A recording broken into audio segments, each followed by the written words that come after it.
بہت ناانصافی ہوگی اگر آپ آزادی کے نام نظم نہیں کریں گے آج، یا چند اشعار جیسے آپ کا دل کرے.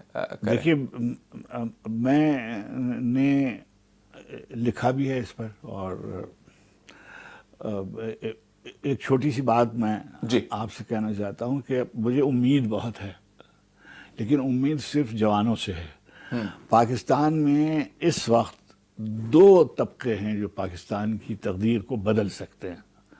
ایک خواتین، اگر آپ خواتین کو امپاور کریں گے اور ان کو حقوق دیں گے اور ان کو موقع دیں گے، وہ انہوں نے خود اپنے لیے یہ مقام حاصل کیا ہے، مگر اگر ہم کوشش کریں گے ان کو اوپر لانے کی اور نوجوانوں کو مواقع فراہم کریں گے، تو کوئی سبب نہیں ہے کہ ہم ترقی کے راستے پر نہ جائیں. ایک میں تو بہت زیادہ حوصلہ چاہیے آپ کو، اور ایک میں میرا خیال ہے بہت کوشش آپ کو کرنے کی ضرورت ہے.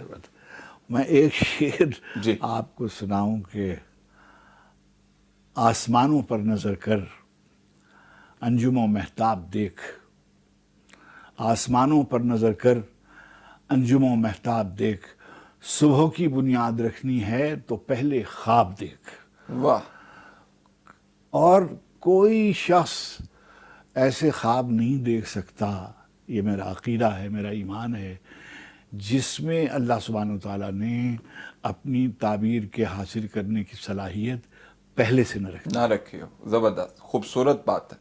ہمیں افتخار صاحب اپنے ملک کے حوالے سے، موجودہ حالات کے حوالے سے، کیونکہ ہم بریک سے پہلے یہ بات کر کے گئے تھے، اگر آپ کو بیان کرنا ہو کہ ہمارے آج کے دور میں ماضی کی مناسبت سے آزادی کی حالت کیا ہے، تو ہم کن کن چیزوں کو مد نظر رکھیں گے اور اس کو کس طرح ہم بیان کریں گے؟